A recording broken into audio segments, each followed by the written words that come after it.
Allahumma sholli ala sayyidina Muhammad wa ala ali Muhammad. Allahumma sholli ala sayyidina Muhammad wa ala ali Muhammad. Allahumma sholli ala sayyidina Muhammad wa ala ali Muhammad. Bismillahirrahmanirrahim. Assalamualaikum warahmatullahi wabarakatuh. Berjumpa lagi sekali kita di video kedua saya. Dah betul kelas akhlak. Okey, yang kali ni betul kelas akhlak. Yang video sebelum ni salah. Okey, kalau awak tak perasan lah, salah sikit. Jadi ini kita kembali bersama saya untuk video kedua. Untuk kelas akhlak tahun 5. Untuk video ni saya akan cuba cepatkan sikit sebab video pertama 20 minit kan. Untuk sirah hari tu. Itu pun sebenarnya saya dah cut untuk tajuk sebenarnya. Saya hanya terangkan sikit je depan je, 3 benda je. Yang lain-lain tu saya tak terangkan lagi. Okey. Hari ni kita akan terus kepada bab 1 akhlak. Tajuk akhlak bersama saya Ustazah Izian, iaitu tajuknya adalah adab berjual beli. Okey. Next. Okey, soalan ni santai saja. Kalau saya dalam kelas saya akan tanya awak lah depan-depan kan, sebab saya nak tahu juga siapa pernah beli barang di kedai? Of course lah, semua orang pernah, termasuk awak, termasuk saya, mak ayah awak, mak ayah saya, adik-beradik awak, adik-beradik saya, semua pernah beli barang di kedai. Salah kedai ke, kat mana-mana ke kan, pasar raya ke, sama saja. Okey. Yang kedua, siapa di sini seorang penjual? Ada kan yang jual-jual button bash kan? Adalah dalam 2-3 orang. Saya pasti ada di kalangan awak 2-3 orang. Okey, soalan last. Siapa pernah membeli tapi dapat barang rosak? Mesti pernah. Maksudnya macam expired ke, beli bawang banyak-banyak, tiba-tiba dalam kelompok bawang dalam tu rupanya rosak. Ada macam kalau awak tanya parent awak pun mesti of course pernah juga terbeli barang yang rosak. Kadang-kadang expired date dia lama lagi, tiba-tiba bila buka dah rosak pula sardinnya. Contohlah, okey, contoh saja. Okey, kita pergi kepada pengertian jual beli. Tadi yang soalan-soalan tadi tu kita akan kait-kaitkan dengan pembelajaran kita pada hari ini. Okey, jual beli ni awak kena ingat akad tukar menukar barangan atau perkhidmatan dengan wang secara reda antara pembeli dan penjual bagi tujuan pemilikan kekal. Okey, kalau awak tengok saya ada bracket-bracket kan, itu adalah isi-isi penting yang awak kena ingat. Maksudnya pecahan-pecahan isi penting, tapi semua benda awak kena ingat lah. Okey, kita pergi kepada yang bracket pertama dulu. Akad tukar menukar barangan. Okey, sebelum kita ada duit, zaman dulu lah kan, zaman dulu macam tak ada duit. Kalau ada pun duit yang macam tembaga tu, sebelum ada tembaga tu, kita banyak mengamalkan sistem barter. Sistem barter ni adalah tukar barang. Okey, contoh. Saya ada ayam. Dan ni kita anggap zaman dulu kita lantasan ilmu sikit. Saya ada ayam. Balkis lah Balkis ada ikan. Saya nak makan ikan. Saya ada ayam ni kan. Balkis pula dia nak makan ayam tapi dia ada ikan. Jadi saya dan Balkis bersetuju secara reda untuk tukar barang. Itu adalah sistem barter. Saya reda nak ikan Balkis tadi, Balkis reda nak ayam saya. So kami bertukar barang. Itu maksud sistem barter. Kalau awak belajar sejarah, ada sistem barter ni. So saya rasa awak faham saja sistem barter ni apa. Saya tunjukkan contoh. Okey, atau bracket kedua, perkhidmatan dengan wang secara reda. Ni secara reda ni. Sama je, tukar barang atau perkhidmatan dengan wang secara reda. Okey, perkhidmatan ni contoh macam awak nak kahwin. Contoh siapa ya? Afiq nak kahwin. Saya adalah wedding planner. Perkhidmatan kan? Saya wedding planner perkhidmatan. Jadi Afiq minta tolong saya wedding planner untuk buat dia punya wedding. Jadi saya tawarkan perkhidmatan. Afiq bagi saya duit. Bagi saya wang secara reda. Itu maksudnya akad tukar menukar barangan dan perkhidmatan dengan wang secara reda. Okey, itu 2 poin yang pertama, yang kedua pentinglah 1 dan 2. Okey, poin yang ketiga, bracket yang ketiga, antara pembeli dan penjual. Contoh macam saya dengan Balkis tadi, saya dengan Afiq tadi, saya penjual. Afiq itu adalah pembeli. Kami bertukar, maksudnya saya tawarkan perkhidmatan, si Afiq bagi saya wang. Okey, faham Pembeli dan penjual. Bagi tujuan pemilikan kekal, macam pemilikan kekal, macam saya dengan Balkis tadilah. Saya nak ikan, so ikan tu saya dapat terus kekal hak milik saya. Macam siapa tadi? Si Balkis dapat ayam, so ayam tu hak milik Balkis. Saya tak boleh cakap ayam tu saya punya, ikan tu pun saya punya. Tak boleh. Maksudnya ada transaksi. Okey, pertukaran wang ke barang ataupun barang ke barang, perkhidmatan dengan wang. Okey, faham? Antara penjual dan pembeli. Itu maksud pengertian jual beli. Okay, ingat ya, jual beli ni pengertian je awak kena ingat. Okay, next.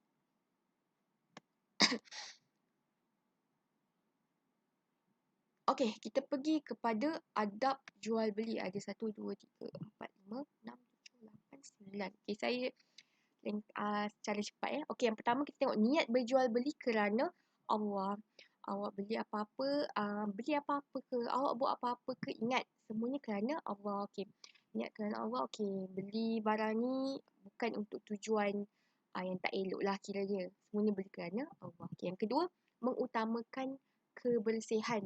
Contoh macam kita ni penjual, kita jual makanan, kita kena pastikan restoran kita ke gerai kita mesti bersih. Mengutamakan kebersihan sebab kebersihan ni an-nazafatu minal iman. Kebersihan tu sebahagian daripada iman. Okey, yang ketiga, saya cepat-cepatkan sikit Yang ketiga, memberi layanan mesra kepada pelanggan. Okey, awak jual. Awak tengoklah siapa-siapa datang, awak tengok dia macam miskin ke apa ke, macam gaya, macam pakaian tak best ke, awak tak layan dia dengan elok. Tapi bila Datuk, Datin datang butik awak layan elok pula, mesra betul. Jadi tak boleh kita kena sama rata. Layan mesra semua pelanggan. Tak kira lah, maksudnya siapa dia tu. Okey, yang keempat, mengutamakan pelanggan. Maksudnya pelanggan nak macam mana, kita kena utamakan. Kita jangan fikir kita yang jual ni ikut suka hati kita je. Ni yang tadi macam siapa yang pernah berjual-jual tu, batu bash ke kan. Kita kena mengutamakan pelanggan. Pelanggan nak macam mana? Pelanggan nak corak apa? Stiker macam mana? Design macam mana? Jadi kena ikut lah. Janganlah kita ikut kita pula. Kita yang tawarkan perkhidmatan, ikut kita pula. Orang tu bagi duit, sepatutnya kita utamakan orang yang bagi duit. Okey. Okay, yang kelima, tidak ada unsur penipuan. Contoh, macam yang saya kata bawang tadi kan. Awak jual bawang, awak sorok-sorokkan bawang tu dekat bawah yang tak elok. Yang dekat yang atas-atas semua cantik. Jadi bila pelanggan tu awak ambilkan bawang ke macam buah ke, awak ambilkan sekali zerap masuk. Padahal sebenarnya dalam tu ada yang tak elok. Jadi itu sebenarnya tak unsur penipuan lah. Tak boleh maksudnya. Okay, next. 6. Yang keenam haruslah jujur. Sama-sama tadi macam tidak ada unsur penipuan tu sama, jujur. Contoh kalau awak penjual kan, awak bagi baki, awak tengok orang tu macam tak tengok je, tak kira balik, awak bagi salah baki. Tak boleh maksudnya kalau ada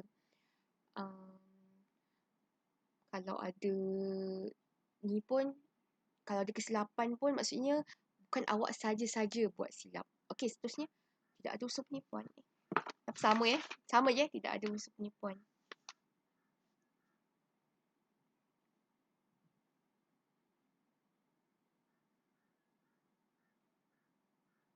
Sekejap. Saya takut ada yang okey, ada yang saya tak terbuat, minta maaf Menggunakan bahasa yang sopan di dalam buku teks ada.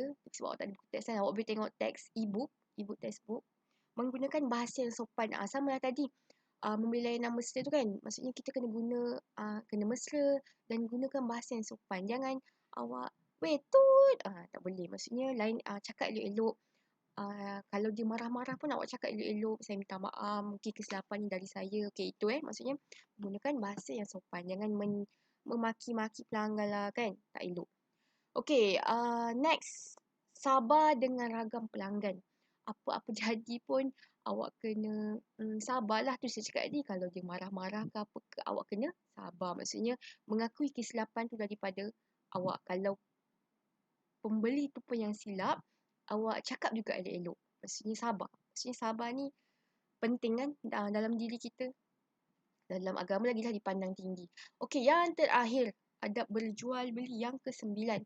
Memulakan pekerjaan dengan Bismillahirrahmanirrahim. Ini pun kalau bukan berjual beli pun sebenarnya apa-apa sahaja yang kita buat kena mulakan dengan lafaz basmalah, iaitu Bismillahirrahmanirrahim. Sorry tadi yang pasal apa tu tersilap sikit. Okay, next. Okey, kita pergi kepada dalil tuntutan berjual beli. Firman Allah Subhanahu Wa Taala, "Auzubillahi minasyaitonir rajim. Wa ahallallahu al-bai'a wa harrama riba." Okey, maksudnya dan Allah menghalalkan jual beli dan mengharamkan riba. Maksudnya Allah pernah berfirman, maksudnya menghalalkan jual beli ni. Dan tapi mengharamkan riba. Maksudnya janganlah riba. Okey, jangan riba. Riba ni pun nanti ada, kita akan belajar juga. Okey, next. Perkara yang dilarang. Dilarang ya ketika berjual beli. Okey, kita tengok yang pertama.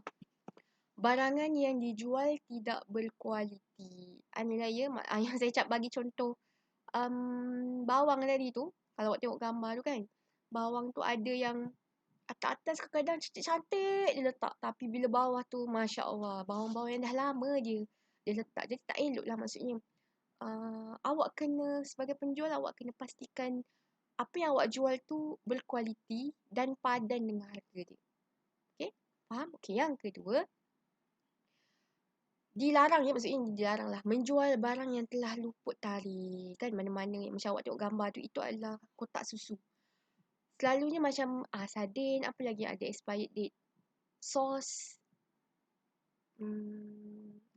tin kan macam lychee apa semua tu banyak. So sebelum awak beli, ni kepada yang pembeli lah kan. Awak kena tengok dulu tarikh luputnya bila. Dan kalau penjual pula, awak kena sentiasa cek lah. Macam bila tarikh luputnya. Kalau dah tarikh luputnya tu, ketepikanlah buang. Janganlah dibiar je dekat rak tu kan. Tak elok lah. Sepatutnya awak kena jual barang yang elok lah kan. Maksudnya belum tarikh luput lagi. Okay, next. Yang ketiga, menyembunyikan kecacatan barang yang dijual. Kadang-kadang itu, contoh yang awak tengok tu kan. Cawan kan. Kalau awak perasan cawan ni kadang-kadang dia jual dalam kotak. Macam tu kan. Jadi, awak kena pastikan lah maksudnya. Awak kena check. Kalau contoh dia kata, dia buat kat situ kan, jangan buka kotak ini. Okay, bila nak bayar tu, sebelum bayar awak kena pastikan cawan tu elok. Minta tolong dia buka sebab nak tengok. Jangan sampai awak dapat barang yang tak elok. Tapi selalunya, kalau kita beli depan-depan ni, insya-Allah lah okey. Tapi kalau awak beli macam dekat Lazada ke kan, dekat Shopee ke, kadang-kadang sampai tu, barang tu cacat, macam tak elok lah. Tu agak susah lah kan. Sebab nak beli online kan, itulah antara kelemahan kalau kita beli online. Sebab kita tak nampak barang tu depan-depan. Okey, tak apa. Last, next. Yang keempat, menipu dalam timbangan, sukatan, bilangan dan harga. Ini selalunya kadang-kadang kita ada jumpa juga. Kadang-kadang harga ni dah fix dah harga tu. Dah tetap harga tu kan. Tapi dia ikut suka hati dia jual. Contoh sepatutnya harga tu RM24 tapi dekat kedai dia jual sampai 30 lah, 31 lah. Jadi kita semua sebagai pembeli kena bijak lah. Maksudnya survey dulu harga. Ikut harga mana yang sesuai. Jangan tertipu dengan harga kan. Timbangan pun maksudnya kadang-kadang ada setengah peniaga tu dia letak timbangan tu macam dia lebihkan sikit. Sedangkan sepatutnya boleh timbang tu taklah penuh sangat kan. Tapi dia letak macam dia letak batu ke kan. So kita timbang sekali barang kita tu berat. Kita pula kena bayar lebih. Ada setengah. Jadi minta awak berhati-hati lah. Maksudnya pesan-pesan dekat ibu ayah awak kan. Cakap ya kalau beli barang tu tengok-tengok kan. Betul ke kan. Check dulu harga ya. Tarikh luput. Check dulu betul ke. Berkualiti ke tidak barang tu dengan apa yang kita dapat. Okay. Next. Jenuh saya cakap panjang-panjang ni. Okay. Fadilat. Okay. Fadilat beradab ketika berjual beli. Okay, fadilat ni apa? Banyak kali dah ni saya tanya. Fiqah dulu pun saya dah cakap kan. Ada fadilat, solat sunat lah apa. Okay, fadilat ni apa? Fadilat ni adalah Kelebihan kalau kita buat benda tu. Okey, ini kelebihan kalau kita beradab ketika berjual beli. Okey, apa? Ada 5. Yang pertama, perniagaan kita bertambah maju bila kita jujur, bila kita timbang betul-betul, bila kita letak harga betul-betul. Sebenarnya perniagaan kita tu bukan bertambah rugi. Dia akan bertambah maju. Sebab orang percaya dengan kita. Bila orang percaya, dia akan recommend kita dekat orang lain kan. Maksudnya, kau belilah dekat dia ni. Contoh Muaz kan. Kau belilah dekat Muaz ni. Muaz ni bagus. Kedai dia bagus. Jadi, orang akan bertambah ramai. Kalau kita jujur. Kalau kita amanah berniaga. Okay? Faham kan?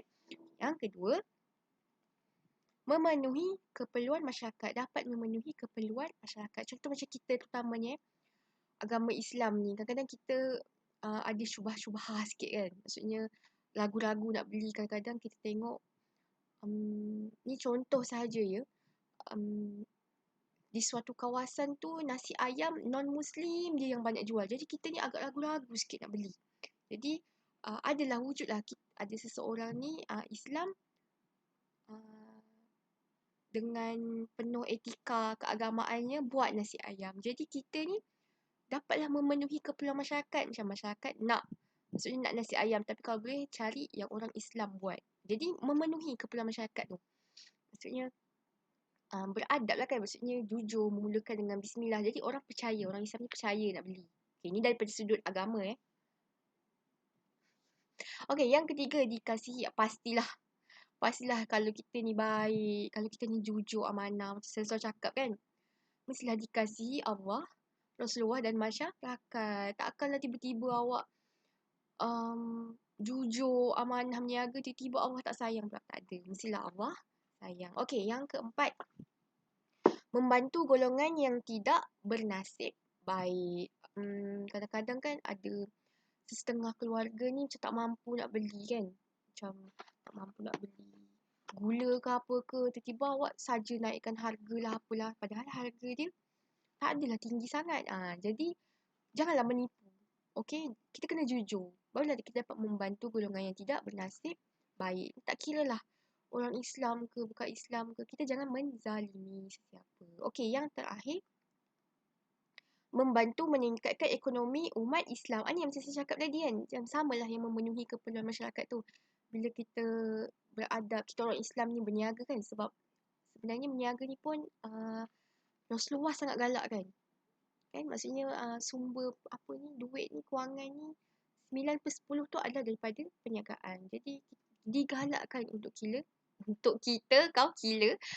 kita berniaga dengan adab berjual belilah dalam Islam. Jadi membantu meningkatkan ekonomi umat Islam. Okey. Saya dah tak ada soalan. Ya, buat video dua video saya kena buat. Okey. Yang terakhir. Kita tengok ya.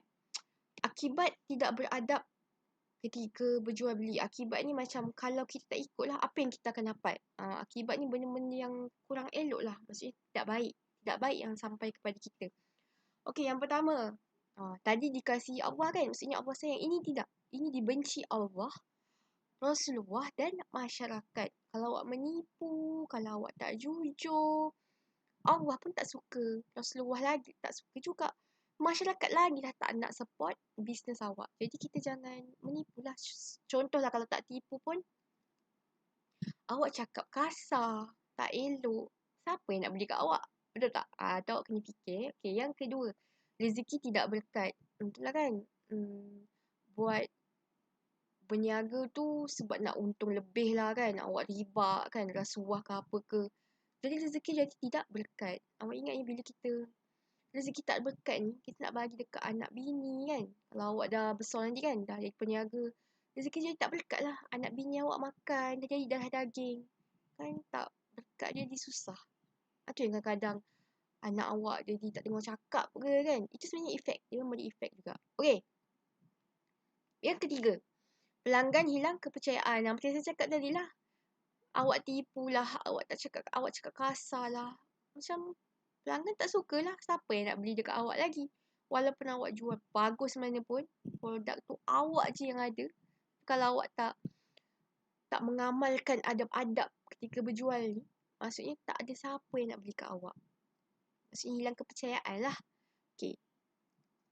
Yang keempat, berlaku penipuan, pengkhianatan dan kezaliman. Maksudnya saya cakap tadi lah, zalim lah. Maksudnya orang miskin nak beli pun jadi susah. Sedangkan mereka mampu untuk beli. Tapi bila awak naikkan harga, dah jadi zalim. Berlaku penipuan, macam tak boleh lah kan. Penipuan ni jadi rezeki tak berkat lah. Nampak dia efek banyak benda.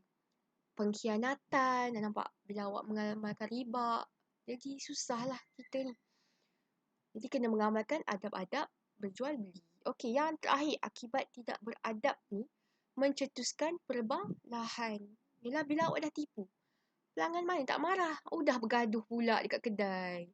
Kan tak elok. Maksudnya lepas tu nanti orang viral. Orang viral masuk FB, masuk Twitter, masuk Instagram. Lagilah tak ada siapa nak beli kat awak. Nampak betapa besarnya efek kalau awak tak jujur dalam perniagaan kan. Nampak dah menyebabkan perniagaan awak pun jatuh. Jadi saya harap siapa-siapa yang berniaga kan, maksudnya yang bakal nak jadi businessman ni, amalkanlah. Maksudnya amalkanlah adab-adab tadi yang saya terangkan tadi. Dah lebih 20 minit. Tak maaf ya, banyak sikit lah sebab saya habiskan dia terus sebab satu ni. Okey, amalkannya berakad. Maksudnya ada lafaz. Maksudnya akad lah. Lafaz akad tu ada. Semasa berjual beli dengan melafazkan, kalau awak penjual, saya jual ya. Biasa awak dengar kan, saya jual ya. Dan awak kena balas, saya beli. Macam tu. Ataupun kalau orang tu tak cakap dulu kan. Maksudnya selalunya kan orang kadang-kadang penjual pembeli ni cakap terima kasih je. Tak, maksudnya at least awak kena amalkan. Awak bayar, orang tu bagi beg kat awak, awak cakap saya beli ya. Nanti dia akan balas, saya jual. Maksudnya akad tu ada. Maksudnya saya beli dan saya jual. Lafazkanlah, amalkan lafaz ini.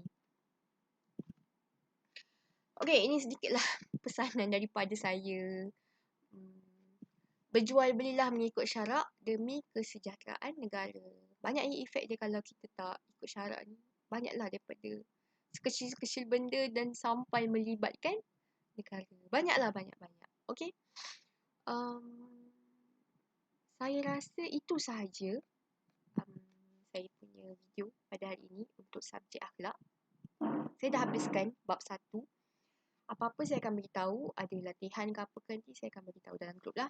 Maksudnya kami guru-guru tahun 5 akan beritahu nak buat latihan macam mana ke. Kalau saya ada bagi Google Form ke, tolong buat ya. Google Form tolong buat.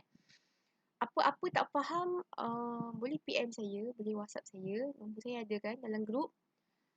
Dan macam biasa, siapa yang tengok video ni sampai habis, WhatsApp saya 018 9642 113 dan cakap saya contohnya saya Nur Azalia 5 Tawakal. Ustazah, saya dah tengok video Ustazah sampai habis. Nanti saya akan take note. Buka sekolah nanti saya akan bagi awak stiker. Maksudnya stiker tu siapa yang paling banyak, hujung tahun nanti saya akan bagi hadiah. Jadi that's all for today. Apa-apa kesilapan dari saya minta maaf. Apa-apa kekurangan, yang baik-baik tu semua daripada Allah. Yang kurang semua daripada saya. Kalau tak faham, lagi sekali saya cakap, kalau tak faham boleh tanya saya. Kita akan berjumpa next video. Bab seterusnya. Kita pun tak tahu kan PKP ni sampai bila. Kalau tak, kita jumpa di sekolah lah. Hafal-hafal ya, maksudnya naik sekolah pun nanti saya akan tanya-tanya juga. Okay? Wabillahi taufiq wa hidayah. Wassalamualaikum warahmatullahi wabarakatuh. Jumpa lagi.